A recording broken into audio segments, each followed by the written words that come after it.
Bueno, gaur Martin Ugalde foroaren saio ezoikoa izango da, ezoikoa hori telematikoa izango dalako utxutxik, ezta? Eta azken lau hamarkada hauetan zintzilik dagoen afera bat izango dugu izpide. Jose Miguel Etxeberria Álvarez Naparraren bortxazko desagertzea. Ekainean 41 urte beteko dira Naparraren arrastoa galdu zenetik, Ziburun, Ipar Euskal Herrian, izan ere han errefuxiatuta zegoen, eta komando autonomo antikapitalistetako kidea zen bera. Familiak eta ingurukoek egindako alegin guztiek ez dute lortu, orain arte, Naparra aurkitzea. Hala ere, bide bat eginda, eta bide hori azalduko dugu bi lagunen bidez. Jon Alonso idazlea batetik, Naparra kasu irekia liburuaren egilea, eta, bueno, Jon, kasu irekia horretan jarri behar dugu azpimarra. Bai, bueno, arratsaldeon, bai, hain zuzen, egon izan dira saioak pailen aldetik eta kasua izteko, baina gaur da eguna, irekita dagoela epaitegian, Nazio Batuen erakundean eta gizartean ere bai, ez? Eneko Etxeberria Álvarez, Naparraren anaia, dugu beste izlaria. Zuk non dago Naparra galdetu ordez, non duzue Naparra? Esaten omen dezu. Aspaldidanik kontua ez, non dago ematen du behar bada bere kabuz non baiten egon zitekeela edo horrela ez, baina nik uste du non duzue Naparra esaterakoan, argi guztien da, bortxazko desagerketa bat izan zela anaiaren kasua, Batallon Basko Espainol taldeak eraginda. Horregatik beti non duzue, Jose Miguel, bai. Apelatuz. Bai. Bueno, bide batez, belaunaldi baten historiari ere pintzelkada batzuk emango dizkigu, 50 hamarkadan jaio eta 60 hamarkada hortan burruka politiko sozialean bete-betean sartu zen belaunaldiari buruz. Eta, bueno, formatu berezi hontan, hori bai, etxetik saioa jarraitzen ari zaretenok izango duzu aukera, badaukazue aukera, Naparra foroa traolaren bidez, zuen galderak, iradokizunak edo iruzkinak bidaltzeko eta eskartuko dizuegu, hoxe bidaltzen badituzue. Eta besterik gabe ja, hasiko gera. Jon, zuk hurbiletik heldu diozu Jose Miguelen historiari, izan ere, biok ikaskide izan zineten, jesuitan ikastetxean, biok Iruñako erdialde hortan gertu xamar bizi zineten, adinkideak zineten, giro beretsukoak ere bai, eta orduan, zuretzat Jose Miguel Etxeberria zan nolabait gutariko bat. Bai, nik esaten dut, hori galdetzen diatenean, bazela persona bat nire bizitzakoa dana, txikitan ezagutu genuen elkar, gero berak errepikatu zuen kurso bat, eta ja gero pizkat gazteago ginenean ere, orduan segurutik aldenduago geunden, edo ja bakoitza bere bidetik eta bar, baina beti ere bada persona bat ezagutu duzuna, eta zure munduko parte izan dena, ez? Orduan beti hori hala denean, kasuari heltzeko garaian, nik uste dut horrek gehigarri bat edo ekartzeuela, ez? Edo beste jarrera bat, ez? Hasteko ulertze bat, bere bidea ulertzeko modu bat. Bai, nik uste dut oso importantea dela kasu hontan eta normalean kasu guztietan edo gauza guztietan. Testu ingurua ezagutzea, ez? Garai hartako 80. urteko edo 78. urteko testu ingurua ezagutzea, ez? Hain zuzen ere ezin daitezke gauzak ongi ulertu ez pauso ezagutzen orduan ze gertatzen ari zen Euskal Herrian eta Espainiako estatuan eta bar, nik bakit batzuk esaten dutela hori kasik terrorismoaren apologia egitea dela, baina niri aldiz iruditzen zait hori ukatzea, testu ingurua ezagutzearen aukera ukatzea, hori trampa egitea dela. Gauzak ezin daitezke ulertu, ez badituzu jartzen testu inguru historiko gertatu diren testu inguru historikoan, ez? Eta bide batez, belaunaldi baten erretratu egiten duzu nolabait, Che Guevara izan nahi omen zenuten non belaunaldia, ze zaugarri zituen belaunaldiak? Nik Che Guevararena esaten dut, nolabait, esaldi bakar batean laburbiltzeko pixka bat, edo gure belaunaldiaren ezaugarria jartzeko, esaldi bakar batean, edo, baina guri gertatu zitziguna izan zen, esango nukenik, bintzat, Franco hiltzenean nik 17 urte neuzkan. 80. urtean, 22 urte. Jose Miguelek ere berdin. Transizioa deitzen dan garai hortan eta barrez, batzuentzako modelikoa izan dana, baina beste batzuen iritzian bintzat horren modelikoa izan estena, eta alderantziz, violentzia gertaera asko ezagutu duena, ez? Orduan, gure belaunaldiaren ezaugarri nagusia zen, garai hortan interes politiko oso bortitzak zeudela, transizio hortan, gauzak ez ziren bat ere garbi, 81 batean gertatu zen Tejerazo esate batera, orduan 80. urtean oraindik ez genuen erabaz sinisten Espainiako estatua iritsi zitekenik demokrazia formal bat izatera eta bar, eta orduan 18-20 urte geneuzkan, ez? Orduan, gure sozializatzeko momentura, pizkat etxetik ateratzen hasteko momentura, gertatu zen giro politiko berezi horretan, bortitz horretan, eta horrek nik uste dut asko markatu gintuela, eta hori da, behar bada gure belaunaldiaren ezaugarri nagusia, politika denean zegoen, eta danok politikari buruz jarrera bat agertu behar genuen, eta barrez. Hori gero ja, zango nuke ez dela sekula gertatu, ez dakit gertatuko den inoiz, baina oso momentu klabea izan zen, ez, historian. Komprometitzeko garaian. Garaiko ezaugarrietako bat idazten duzu, sektarismo berezkoa zela, hori aipatzen duzu, baina aurrerago hitz egingo dugu sektarismoaz ere. Eneko, zu gaztexeagoa zinen, 17 urte betetzeko izango zen dituen, zure anaia desagertu zutenean. Nolako goratzen dituzu, albiste hori jaso zenuteneko egunak etxean, familian? Bai, anaia desagertu zen urtean, 1980 esan duzun bezala, 17 urte betetzear nengoen, azaroan eta bar.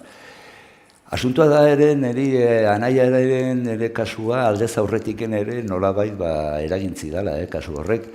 Aurreneko gauza, zure etxe bertan, 30 lagun, indar polizialetakoa jutea, anaiaren bila, anaia etxetiken jun, eta zenolako aldaketa izan zen horien ni batzutan pentsatuta ere, 15 urteko muktil batean, 2 urte aurreago izan baitzen gertaera hori, eta ordura arte, zure etxean ikusten zenuna bizipenak eta danak, zeharo aldatuta derrepente, anaia beste aldera jun, orduan ja bisitan eta bar.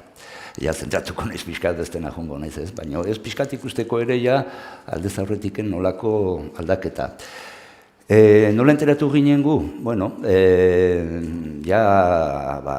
anaiaren kidek eta horrela, bi egunetan agertzen ezela eta abokatuari baita ere abisatuta eta horrela, pixka bat horrela, eta Beñat Etxeberri zen, orduan anaiaren abokatua, beren bitartez ofrako paperak legeztatzeko errefuxiatu politikoa bezala lortzeko eta dituzigun Iruñako etxera, aitak hartu, eta, etzeola horrelakorik, baina, Baionan, epaitegietan, Jose Miguel izeneko eta hegoaldeko mutil bat, errefuxiatu bat, atxilotuta zegoela esanez, Hori, ja pentsatzen genuen hori, bi egunez ere jakin gabe, polizia txilo hartuko zuela edo, eta area jun ginen, egoatzen nahi zan, area jun, gurasok.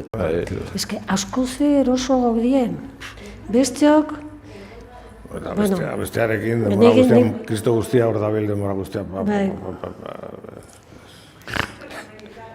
Eta zuk WhatsAppa badokezu orduan, ez daukezu hor, klaro. Nik WhatsAppa ateratzen diot zea.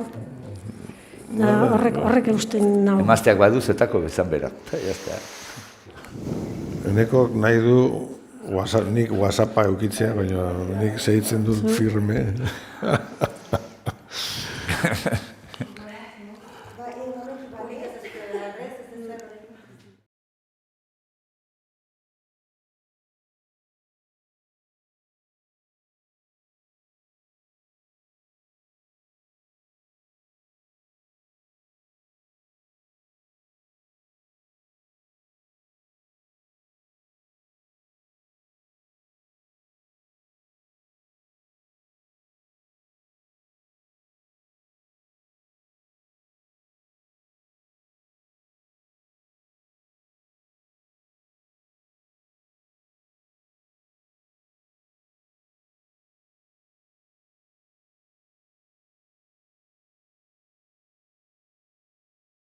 Jon, 2017an jaso zen. Amaiera eman alizateko liburuari, ez? Amaiera zegoenarekin, baina amaitu. Liburuari, ez kasuari. Liburuari, jakina. Eta gertatzen da, segitzen danez luzatzen bigarren induzketaren kontu hori, azkenean ja momentu batean erabaki genuen atea behartzela zegoena, pentsaturik, onaino iritsi gara, hor dago nolabaiteko laburpen bat, eta hemendik aurrera torri behar direnak, ez? Ze metodologia jarraitu duzu hori informazioa bildu, dokumentazioa baita ere, eta gero hori antolatzeko? Hasieran aski garbi neukan, hemeroteka eta bai egunkariak eta bai aldizkariak eta astekariak eta horiek danak behiratu behar nitula, eta liburu batzuk ere bai, eta hori alde batetik. Eta gero, ahozko iturriak eta bilatzeko, hasieran Enekori eskatu nion referentzian bat, esateko noren gana joan ninteken azteko behintzat, Enekok hainbeste izen, hainbeste kontaktu pasatu zizkian. Eta gero gertatzen dena da, norberak ere ikusi hitzegina hala eta ikusi hala eta irakurri hala eta datuak kontrastatu eta gurutzatu hala, badoa ikusten nondik segitu daiteken, orduan, gauza batek beste batera eramaten zaitu, edo elkarrizketa batek beste elkarrizketa batera, eta horrela joan naiz. Batzutan, bidea mozten zen, izan dalako jendeak esan duna, nik ez dut hortaz hitz egin nahi, edo ahaztu zait, edo ez dut nahi, dena dalakoan gatik. Batzutan mozten zen bidea, eta beste batzutan aldiz segitzen zuen, eta orduan azkenean ja, informazio guztia jaso dudanean, hasi nintzen ordenatzen, eta nahiko gauza adarrasko dituenez asuntuak, eta nahiko informazio kantidade handia dagoenez, azkenean ordenatu dut gutxi gora bera kronologikoki. 80. urteko gauzak kronologia bat izegituz, eta ordutik honako familiaren kasuak ere, kronologikoki gutxi gora bera, argien hori salakoan, ez? Eta hala ere hori nahiko galimatiaz dago, baina hori kasuak hori daukalako, ez da? Bai, oso hori kafkiano adjetiboa nik uste dut asmatu zela hau bezalako kasu bati aplikatzeko, oso egokia da hala dalako. Aina adarrasko ditu, Frantziako poliziak egin zuen ikerketa, gero epailean aurrean da hemengo hasierak urteetan egin ziren gestioak, kasua itxi berriz ere ireki tartean sartzen dalako konfidente baten lekukotasuna, bai, baditu adarrasko eta orduan horregatik, ez dakit, dana oso argi ukitzea ez dakit oso errezadan, baina, ni hortan saiatu naiz bitzat, ez dakit. Bueno, poliki argituko diguzu aldana, hemen ere izango da, dana. Bere garaian, hori, hainbat hipotesi azaldu ziren, ez da, Jose Miguelen desagerpenari buruz, eta tartean, hauxe, momentu batean, eta militarrari leporatu zioten komando autonomoek Naparraren desagertzea. Bai. Bueno, nigo bertan, ez komentatzeko, ez? Komando autonomok talde desberdinak ziren. Ez zegoen horrela egituratuta zea talde bakar bat bezala. Orduan, talde autonomoetako talde batek edo horrela izan zela batez ere, Bai, euren artean ere zituzten beren gora berak edo, hainbestek eta hainbestek euki izan duen bezala, dena den, bai, talde batek momentu baten ere aldizkarian egiten du, elkarrizketa bat ematen du ere aldizkarian, eta orduan zabaltzen du eta izan ote den susmoa, ez? Orduan, hortik aurrera, horrek ere bere ondorioak eduki zituen, eta komandoen arteko tirabirak sortu zirelako, edo aurretik baldin bazeuden, are gehiago okerragatu ziren. Nik uste dut, familiari seguru asko horrek ez ziola laguntza ondirik eman. Batez. Horri izan ere, momentu batean, eneko, hori, anabasa hartan, familiak ezker abertzalearen laguntza ere galdu zuen, ezta? Eta gestoretakoen boikota ere bizi izan zuen. Nola egiten zaio aurre olako bakartze egoera bati? Bueno, bakartze eskerrak ere batzutan ez. Gu bentsat izan dugu inguruan, gurekin lanean eta gurekin aritu diren jendeak. Eta azken finean hori denborak gauzak edo uzten ditu bere puntuan ez, edo bere nola esaten da, behar den tokian edo esan da. Gogorra izaten da pentsatuta baita ere, zuk bezala pentsatzen dutenen arteko edo haien horrela nola baiteko bogatzen esan dezagun boikota, baina ulertu behar da ere, gogorra guretzat, hori garbi dago, jakin behar da ere garai hartan, komentatu du naleno ere Jonek, ez? Ze kontestua ginen, lau talde armatu gure ezean, haien arteko, sektarismo esaten den modu hortan, behar bada bai. Gerora ja, guk argi genuen, dena dela hasieratiken, Jose Miguel desagertearen zea egileak, Basko Espainol izan zela, guk hori izan dugun zean, eta gero, nik uste dut denboraz, eta, egintzak edo agertu diren aztarnak eta guztiak, hortara dijoala, zalantzari gabe, ezin da ja, zalantza jartzea ere, ez du, momentu hartako egoera zehatz bateko kontuak izan zirela bai. Mina handikoak ez, bai. Eta, baina hipotesi dantza hartan, segurazko gainera, apropos eragindako hipotesien dantza, ez da, hor, zuek hasieratik esaten duzu, etzen duten zalantzarik izan, nor zan Jose Miguel desagertarazi zuena. Egia, garbi genuen, aldez aurretik ere, FSA, kazetari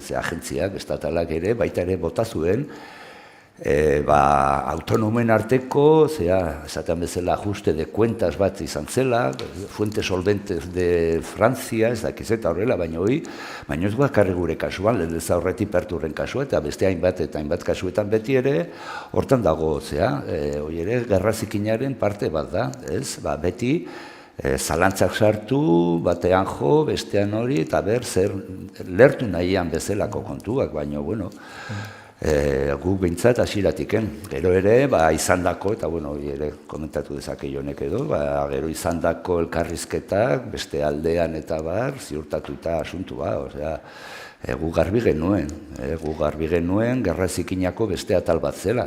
Eta zehazki joan batallon basko espainol jakinen, momentu hartan. Bai, bueno, logikoena hori pentsatzea, ez? Nire iritziz behintzat. Beti gertatzen dena da, gauza bat egunean seguru ez badakizu ze gertatu den, beti geldituko zaizu, o gelditzen alda duda txiki bat, edo duda bat, ez?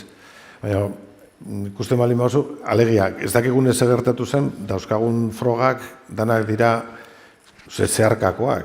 Baina, azten bali mazara ikusten dauden frogak, hainbesteko frogak edo deklarazioak, azteko batallon basko espainol existitzen zen, eta erakunde bat zen, eta gainera oso kerrezpanago orain ja izendatuta dago erakunde terrorista baita ere, oso kerrezpanago, ez?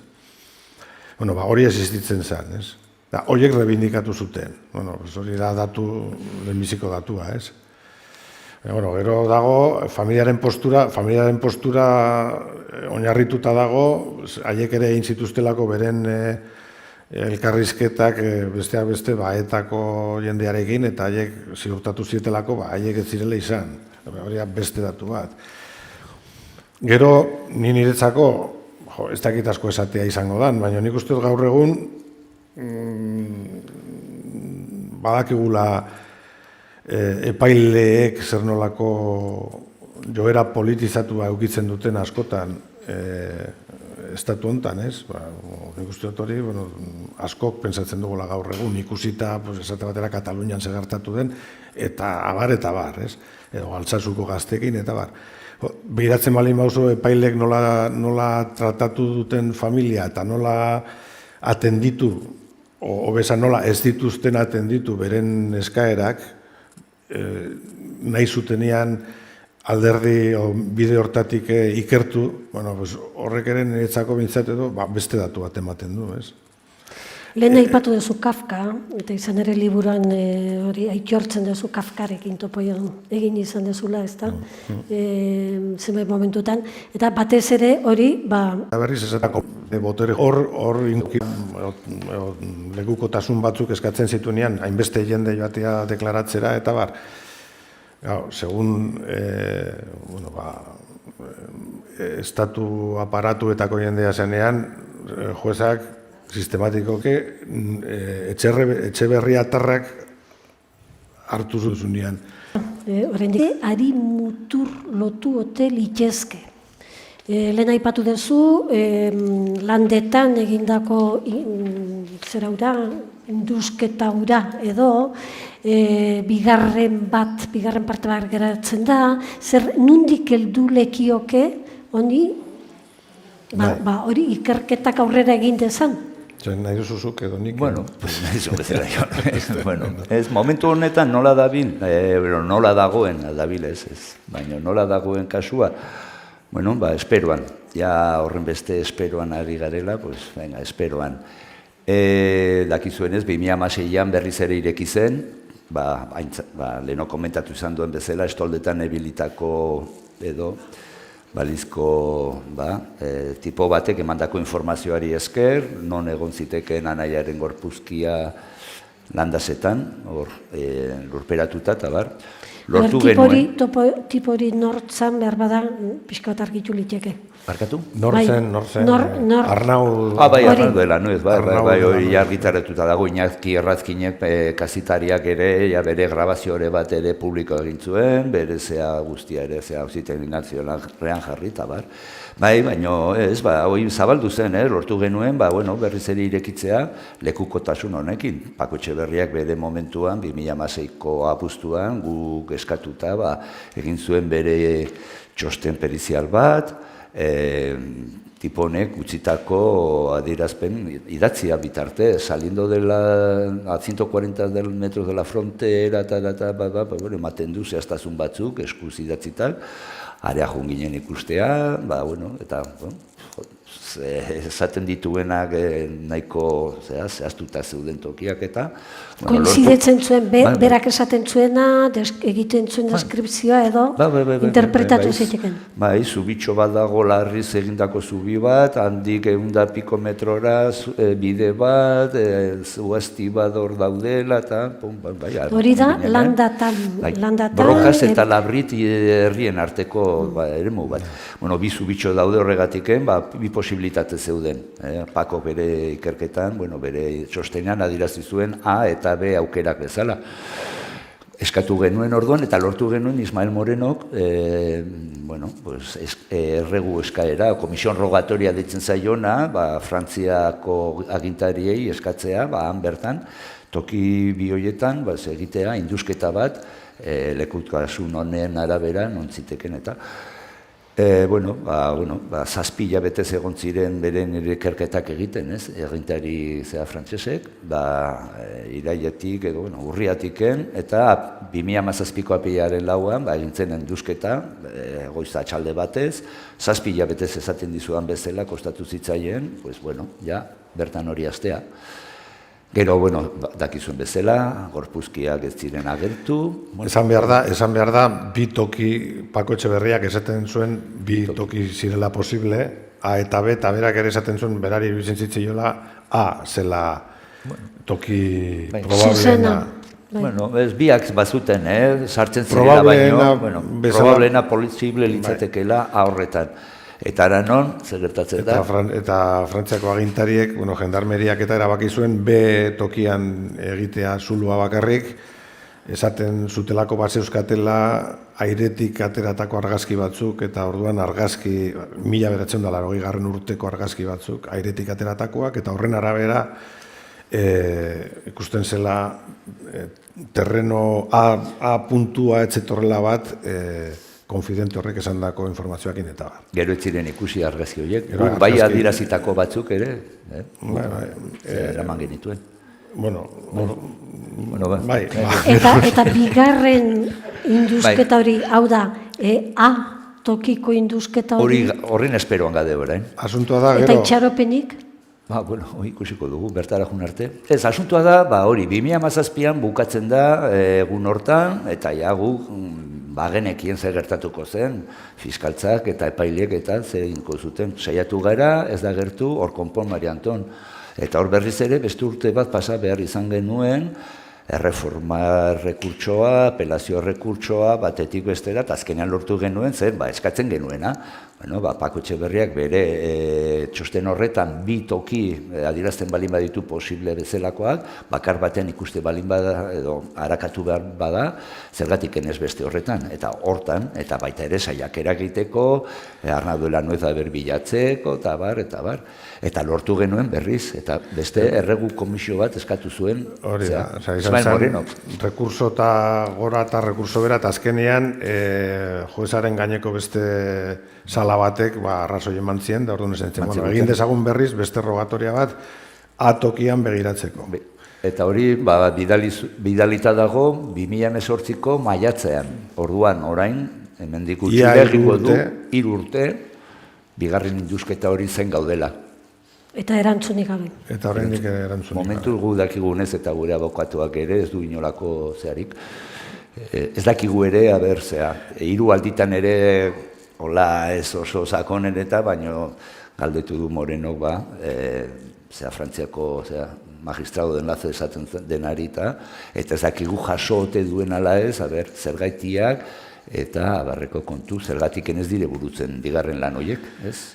Eta gero, esatuzu, esperantza, nik ez dakit, baina gutxienez behitu desatela, ez? Behingoz, hori da, esan erot.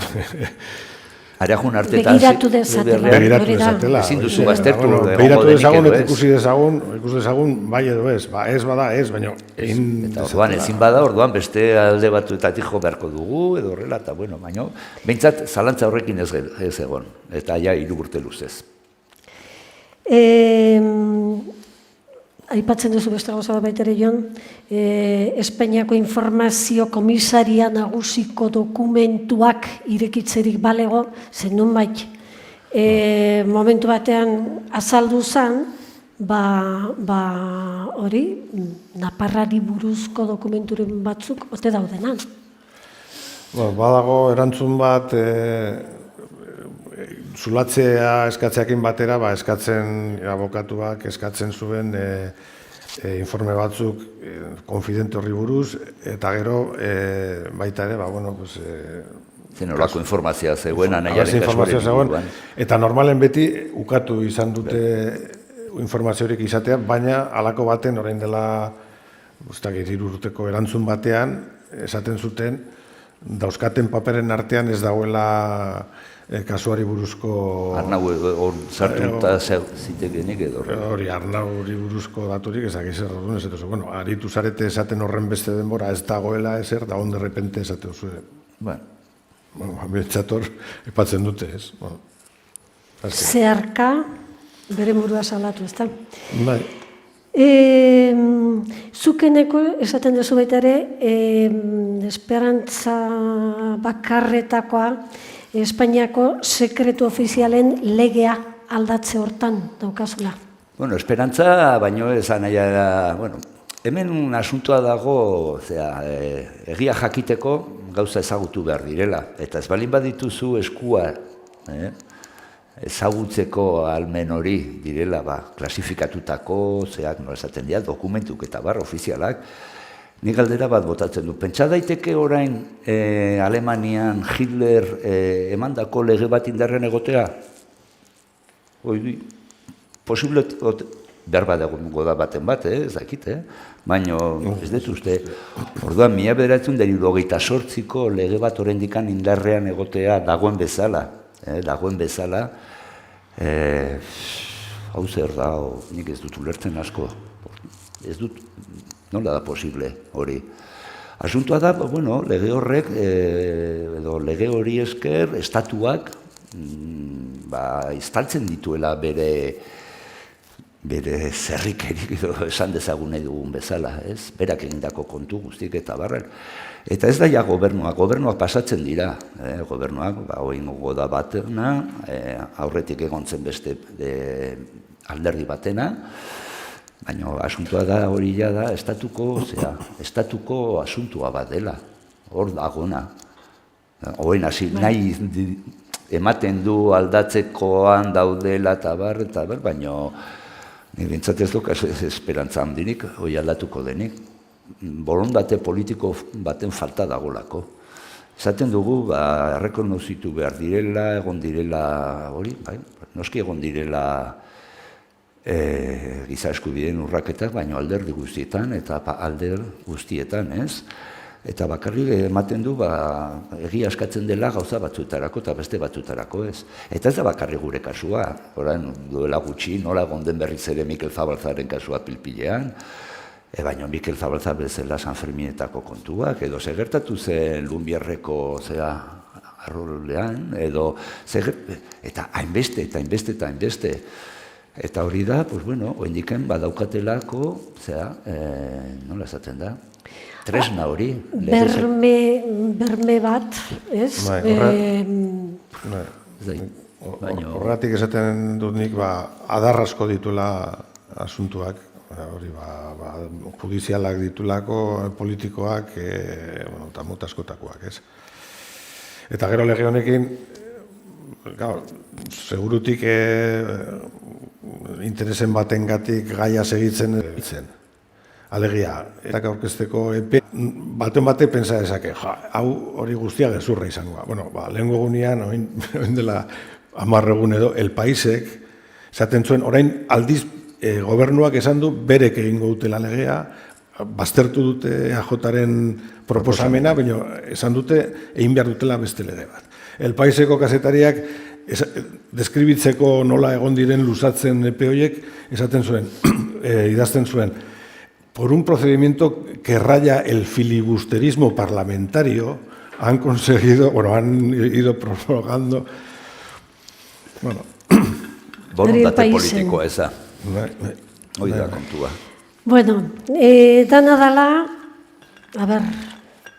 esan dezagun, mendik kanpora ere, tokia hartu duela, gai honek.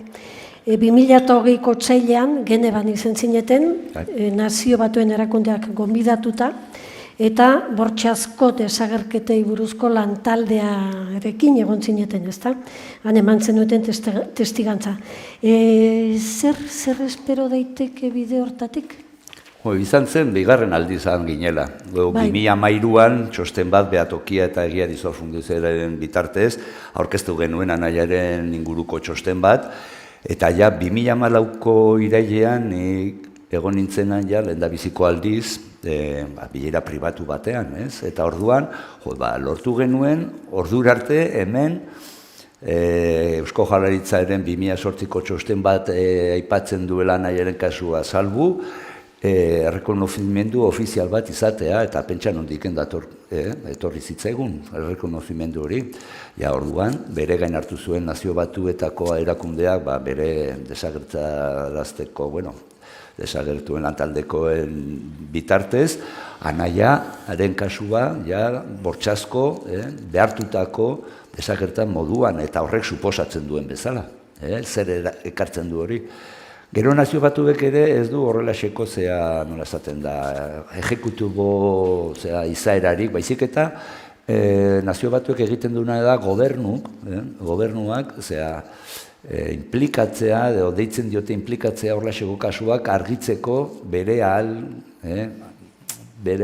eginen guztiak egin behar ditu duela. Eta orain arte behintzat, eta horregatik 2020an berriz ere gonbidatu gintuzken, jo nere gurekin egontzen eta esan ez, Espainiako gobernuak emandako erantzunak eta ez zaitzaiela bat edezea. Bigarren bizita hortan niri oso puntu azpimarratzeko modukoa iruditzen zait, taldeak berak deitu ziela Etxeberriatarrei eta esan ziela, mesedez etorri, nahi baldin baduzu etorri, eta kontatu iguzue azken 4 urte hauetan gaia nola bilakatu den, ez? Haie jarri ziren gurekin erekin, zerremanetan, ez ginen hasirakoan bezala gu haien ganajo. Horregatik, kasu irekia esaten duenean, hortan ere ikusten da irekia dagoela, bintzat jarraipen bat baduela, ez? Eta gero, deklarazio horrek ere baditu, gainera hori ara joan da eta berehala esplikatze dizute edo esate dizute, ez da, esatute, hau delitu bada. Nazioarteko tratatu guztietan, edo zuzen bidean, sartuta dagoen delitu bat, bortxazko desagerketarena. Delitu horrek baditu ezaugarri batzuk. Eta orduan, esate dizute zeintzu diren. Lehenbizikoa, desagertua, desagerketan parte hartu du estatu batek gutxienez, edo batek edo gehiagok, eta zuzenian ez bada ere, zeharka edo bere mendeko erakundeen bidez egindakoa da. Edo laguntzarekin, edo... Bi, sistematikoki ukatzen zaio informazioa desagertuaren familiari edo inguruari abar. Hiru, preskriba ezina da, ez du preskribiten, gorputza edo azken hondarkinak edo agertu arte. Delitu etengabea da. Hori agertzen ez den bitartean, horrek esan nahi du delitua egiten dela. Indarrean dagoela delitua, esan ezagun, ez duela preskribitzen. Hori da. Eta gero azkenen ez dute. Eta gainera,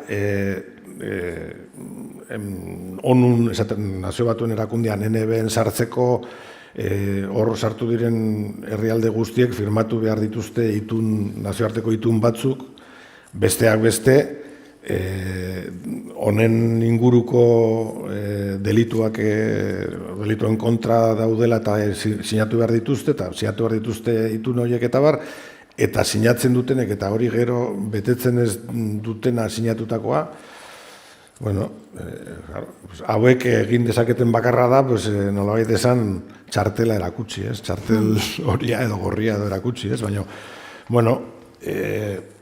teorian behintzat horrek eman lezake bidea, beste instantzia batzutara joateko ere, uste dut nik, baina hori da nire impresioa, ez dakit. Bueno, eta hemen bertan, aipatu duzu, Jaurlaritzaren enkarguz egindako txosten hori, Euskal Herriko Unibertsitateak egindakoa, gero, orain dela aste, bete, pasaden 14 izan zineten Nafarroko Parlamentuko batzorde batean, nasaio batean, hain zuzen ere anaiaren urte zen eguna, 73. urte hurrenan, aprilaren 14. Hola tokatu zen, Errepublikaren egunean. Errepublika Espainolaren egunean, Eta, bueno, zer, ematen du pixka bat mugitu litekela hemen ere? Euskal Herrian mugitu litekela kontua? Hombre, mugitu, garbi dago, familia eta ingurukoek ez balin badugu mugitzen gauza, sarritan jai dugula, ez? Horregatik, han bertan ere, Nafarroako Parlamentuan, eskaera bat egin genuen, eta ez ominaldirik, ez horrelexekorik, ez baizik eta, guk egia jakiteko eskubide daukagula, zer gertatu zen gure anaiari, lehendabizik, lehenik eta behin, non ote dauden gorpusiginak, izango litzateke horrena, ez?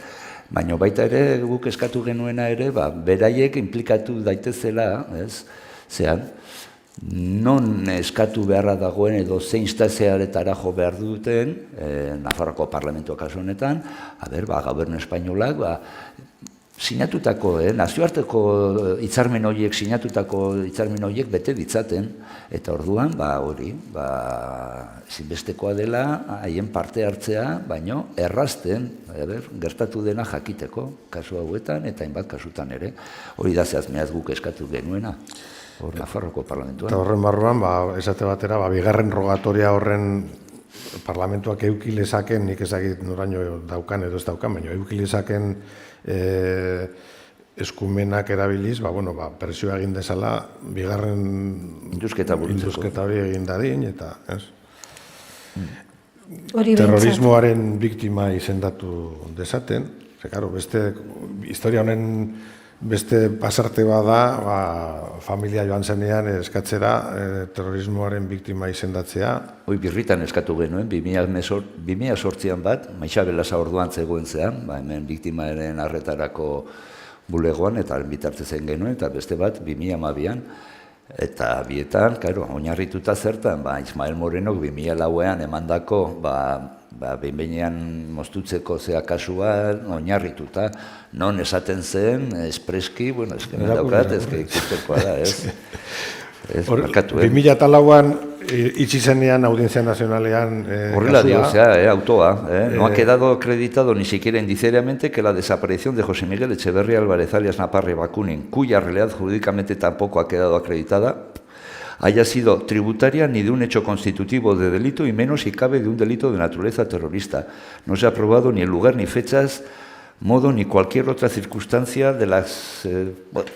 horrela guztia. 2004an horrela itxi zen, eta gero hainbat erabaki ondoren hartu direnak, esate batera terrorismoaren biktima izendatzea eta hori guztia, paper hortan oinarrituta edo pai horretan oinarrituta atzera bota izan dira, ez? Egia judiziala gaur egun dagoen bakarra da ez dela izan desagerketarik. Hala dago gauza. Jon Alonsoren liburua, ez da gitera kutsi dago, hemen dago, ez? Hemen dago. Nik uste bigarren parte bat egitere suertatuko zeizula.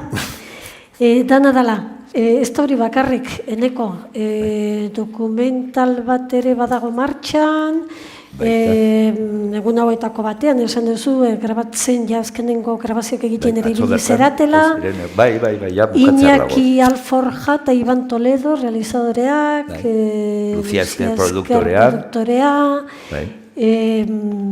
Nik hori, Jon bezala, Jon gure gana etorri zitzaigun, eta mai gaina jarri zigun, ez? Ze uste genuen, berak asmoa zeukala Tenen Mujika saria orkesteko zea, eta, nola ez, badak badaki hasieratiken, eta gure neurrean ere laguntza ere eskaini genion.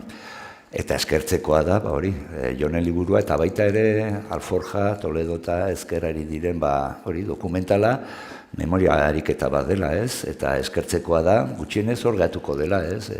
Ezke, hanztura da okerrena, ez? Kasu hauetan, zer gertatzen den, zer gertatu zen, nola eta bar, ez balin bazaude hor gainen hori, azalaratzen eta bar, desagertzen da kasua, ez? Ezer gertatu ez baliz bezala, ez? Eta nik horregatiken eta hemen aprotxatzen dut, Joneri, eta Iñaki eta bere taldea egiten ari den lana eskertzeko.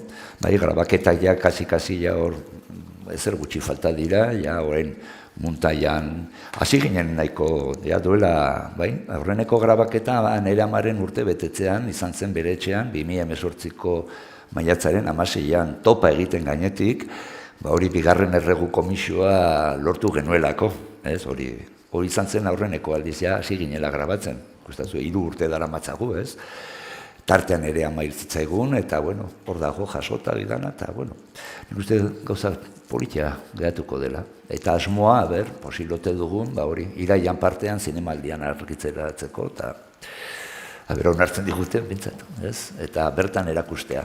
Nik uste, hori, esan dizuan bezalarik eta memoria bat, ez? Eta hor gelditu da dila, jendeak ezagutu dezat. Eta batez ere ez, garai hartakoak zerbait baino, hemen eta orain daudenak, denboraiek edo bizi izan ez direna gazteak eta horrela, eta gerorako ere, hor beste memoria, hori, eta testigantza bat. Eta ez dela geratu bakarrik hori, ez dakit noizko tesi doktoraletarako, ez da? Oraindik bizi dagoenean. Eta volanteak ze historia du? Volantea kuriosoa. Ez dakit esan dean, volante baten historia da. Bai, zergatik. Dokumentala? Bai, bueno, aldez aurretik ere, volante horrekin ere, badago ere Joseba Zabalza argizkilari Iruñarrak egindako Euskal Memoriaren entzako egindako liburu batean, gogoan izateko, nola esaten da, izenak, liburua, 107 edo horren guru kasu, hori, estatuko violentziak edo eragindako kaltek, eta horrela eseu kontu. Historia da, hori izan zela, eta hor bertan agertzen da, eta, bueno, etxen daukagu, ez, hori izan, nire aitak, anaiaren kotxea egon zen agertu gabe, egun batzuk egon zen agertu gabe. Eta gero, miatuta izan zen toki batean, 7 egun batera edo horrela, hor bertan agertu zen. Parte hori, nahi zuzu kontatu jo, baina zeharena, nola polizi frantsesek zer, ez duten ezer, ez... Hasi ziren bilatzen, desagertu zenean, hasi ziren lagunak eta akideak eta hasi ziren bilatzen kotxea eta ez zuten aurkitu, aste betez edo. Eta orduan, izan zan gero orduan, lehenbiziko rebindikazioa, eta handik 2 egunetara edo agertu zen kotxea, eta agertu zen, nonbait, jendea bila ibili zen inguruan. Oian alde etorbidean. Ez, eta, bueno, ja... Pizkara moztutzeko horren luze ez egitearen, baina nire aitak, bueno, kurioso ere guk eraman behar izan genuela, nola esaten da, desguazera kotxea. Eta desguazera eraman aurretik, behar bada, Josimegilek ugitako zerbait berekin izateko, ez? Falta zaizun semearen zerbait izateko berak ugitutakoa, esan dezagun fetitxe moduko zerbait eta bururatu zitzaion volantea kotxetiken kentzea. Eta etxea eramateak volante hori. Eta horrekin, horrela, Alforja eta Toledo eta bururatu zitzaien ere dokumentalaren izena horrela izatea, volante baten historia. Pixka bat, ze 40 urte hauetako historia hori kontatzeko asmoz. Bueno, ja, aurrera guatz.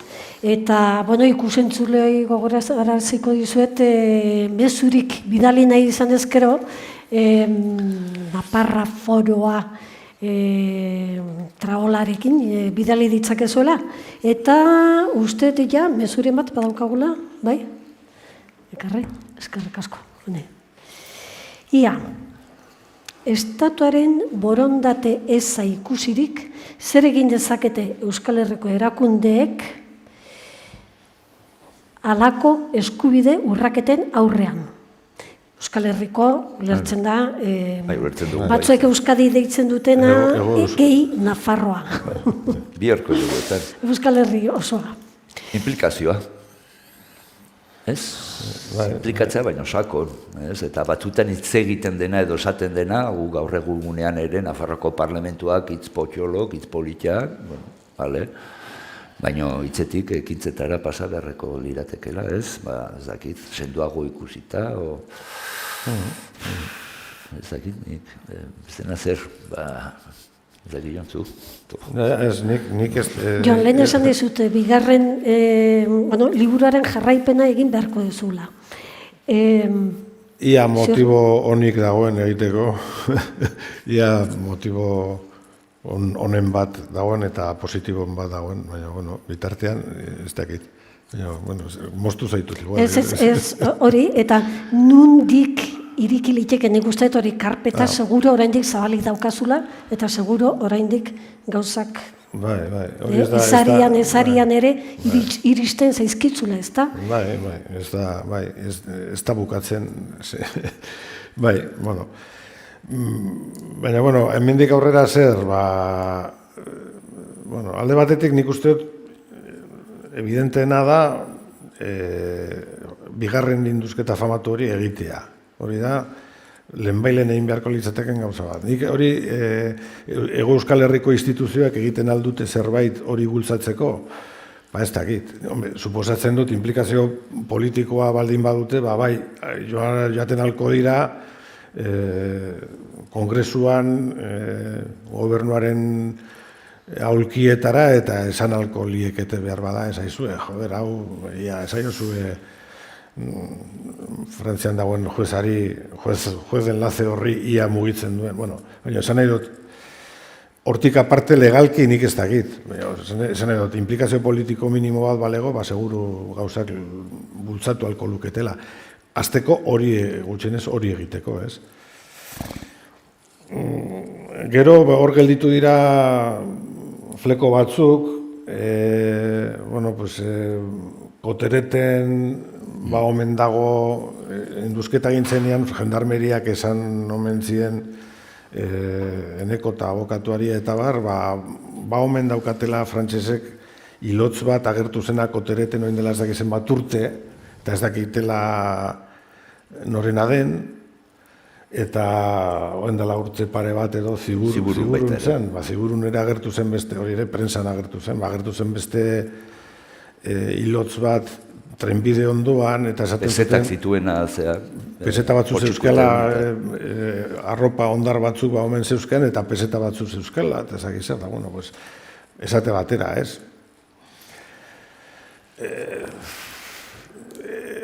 Juezari eskatzen zaionean beste konfidente horri buruzko informazioa, eta juezak eskatzen die estatuko segurtasun indarrei eskatzen die, atxilotu ezazue Arnau de la Nuez eta ekarri eta deklaratu bezala. Eta segurtasun indarrek esaten dute ez dakigu non dagoen. Behar bada hori ere azkartu eta bultzatu edo presioa egin topa dezaten. Esan nahi dut, gauzak egiteko badaude batzuk, nik uste, baina hortako gogoa euki behar da. Eneko, foro sozial iraunkorrak bortxazko desagerpenei buruz esan dakoa, denbora asko ez dela, herritarren artean izua eragitea da estrategia. Esan nahi dut, hori, hau ez da zuen familiari, tokatu zaio hau jasatea, baina hau ez da kontu partikular bat, hau gizarte osoari dagokio. Guri tokatu zaigu zuzen, baina, horrexeko gauzak ere, hori, gizarte batei ere eraso bat da. Honen arira ere, bidali zen izkidanean, nola esaten da, galderak eta bar, Nik hementxe daukat, ez dakit, bueno, hau ez da propaganda kontrakitea, eta honek ere aipatzen du bere liburuan. Nik irakurri nuen Alberto Barandiaran idazlearen Ez zaigu ahaztu, Argentinako inguruko, bueno, desagerten, eta nik uste nahiko ondo zehatzen duela. Ez tipenak adibidez dazkegu ere, baina ez bakarria pertsonalki edo, baina baita ere zer sentitzen duen gizarte batek, ez? Baina zuzenan irakurriko dizuen momentu batean, inportaz bazizu, baina urteak joan dira, eta denboraren igadurak, itxaropenak eta animoak ere poliki amatatzen ditu. Ezarian, heltzen den heriotza ikusezin hori da makurrena. Gogoa, esperantza ere hiltzera behartzen zaituzte, hori da gogorrena. Doluentzat badira ere epe desberdinak, bi urtera egiten da hildakoena, baina desagertun batena hori ez da inoiz bukatzen. Eta horregatik, eta momentuz behintzat, eharki asko adierazita dagoen bezala jonentzea, Naparra oraindik kasu irekia da. Hortan. Eta hori doluak hor jarraitzen du, baina ez da bukatzen. Jon, liburuan ez tezu hartu kontatzaile neutralaren papera, Guzti egiten zera. Bai, hori izan da, hasieran egin nuen beste, luzea izan denez, nik urte betean amaitu behar nuen, baina gauza luzatzen joan zen, amaitu nuen 14 hilabete pasata, eta orduan asko aseptikoagoa zen, nola baita esan. Baina gero berriz ere orduan hasi zen itxoite hori berriz, orduan lehenbiziko zuloa egin bitarteko hortan, segitzen duzu orduan bai erabat informazioa jasotzen eta bueltak ematen, eta orduan momentu batetik aurrera, ez dakit exactamente zergatik, baina pensatu nuen gehiago, informazio gehiago sartu behar nuen, da liburuari buelta handi eman behar nion, eta ja, ez dakit, modu aski berezko batez, atera zitzaidan gehiago implikatzea. Eta are nik ditudan usteak esatea ere, da hori ez dakit ona edo txarra den, baina ala gertatu da. Hori, bustiz erara. Eta autokritika ere egiten duzu, eta lehen aipatu dugu sektarismoa, hauxe diozu. Sektarismo umel, lika eta erraldoi batek blaitu gintuen gu ere, orduko ezker abertzaleko oinarriak. Sektarismoa beti egan hemen gure inguru hontan. Nik esan nahi duena da, hor lehen aipatu dugu, ez?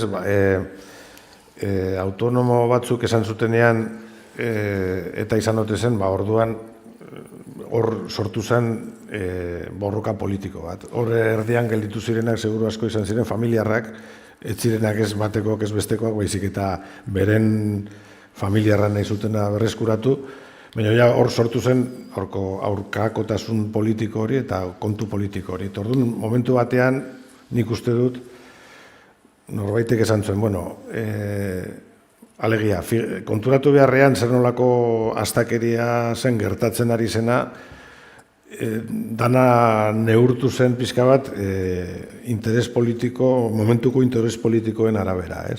Hori oso ez da inor justifikatzeko, baina hori orduan ala zen mundu guztiakin. Honi bintzat ala bizi izan dut beti, orduko kontu politiko horiek edo eta ikusten zenituelako,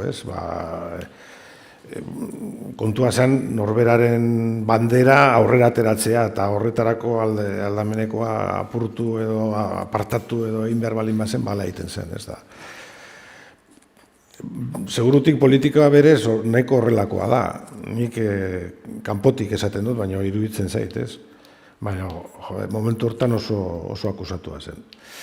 Eta horregatik, nik uste dut zitzaiola kasuari momentuan eman behar zitzaion garrantzia eman. Naizta, hala ere, horre badago hemerotekan ere, Patxi Etxeberriak egindako adierazpen batzuk prentsan esaten duna.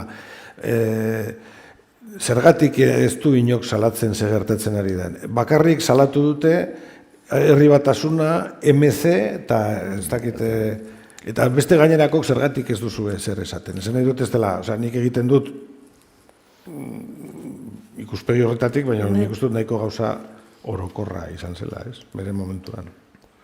Badago gauza bat gero, begira, Mikel Zabalzaren arreba batek, oindela gutxi egin zioten prentsan elkarrizketa bat, eta horrek niri utzen ninduen pizka bat, hola, ez,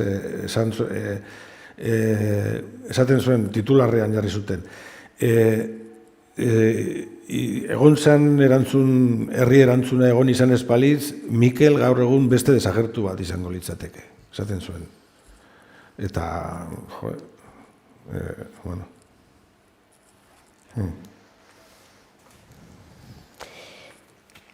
Iaia mutu gelditzen da bat. Edo iaia gabe, egia esan. Bueno, nik uste dut, ja, honen bestez, gaurkoz hemen utziko dugola. Ia horrena bide honen jarraipenari buruz hitz egiteri da hon. Eta, bueno, ez dakit beste zerbait esateko baldin badezu, eta nadala, eneko, ez. Bueno, eskerrak bioi. Testigantzangatik, hausnarketangatik, lan hau eiteagatik, Jon. Eta, bueno, opa dizuet, zuri, Jon, Naparra kasu itxia liburua idaztea.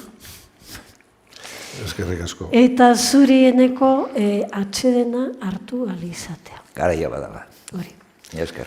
Eskerrik asko Martin Ugalde foroari ere, bukatu baino lehen, eta hemen teknika kontuetan ibilizareten guztiei ere, eskerrik asko.